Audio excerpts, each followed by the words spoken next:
Umiinit ngayon ang usapan sa battle rap scene matapos isapubliko ng Flip Top MC na si Flick G ang kanyang girlfriend.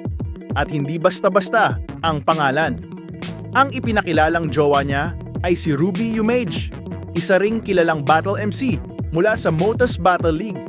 Sa mundo ng battle rap, kung saan madalas banggaan ang linya, ego at reputasyon, bihirang-bihira ang ganitong klase ng reveal.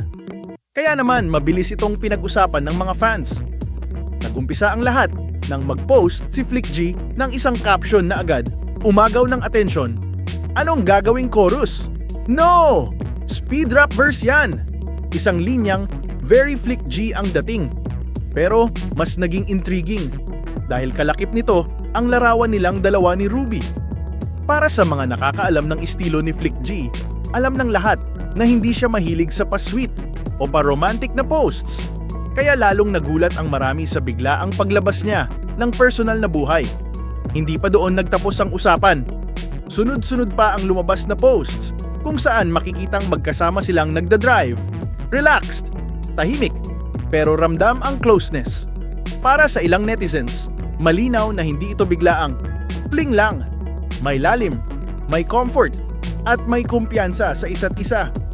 Sa eksena kung saan image at persona ang puhunan, malinaw na hindi basta-basta ang desisyong ilantad ito sa publiko.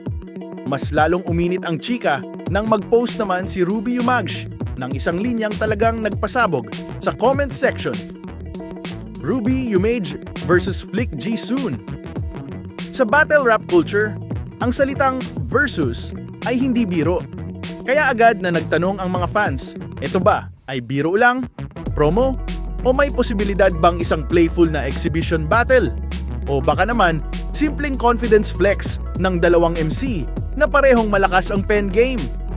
Halo-halo ang reaksyon ng netizens. May mga kinilig, may na-hype, at may mga nagsabing, power couple. Raw ito ng battle rap.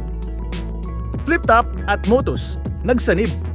May ilan ding curious kung paano maaapektuhan nito ang kanilang mga laban, linya, at creative process. Dahil kung tutuusin, pareho silang kilala sa matitinding bara at agresibong delivery. Kaya paano kapag ang kalaban mo sa stage ay ang taong kasama mo off-cam? Sa ngayon, wala pang malinaw na kumpirmasyon kung may literal bang laban na magaganap o kung ito'y simpleng wordplay lang na bagay sa mundo nila. Pero isang bagay ang sigurado, nagmarka na ang tambalang Flick G at Ruby Umage sa eksena.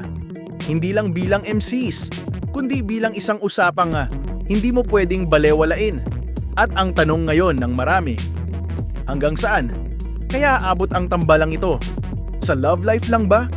O pati sa battle rap history? Subscribe para sa mga susunod na ulat at chismis. Please click sana.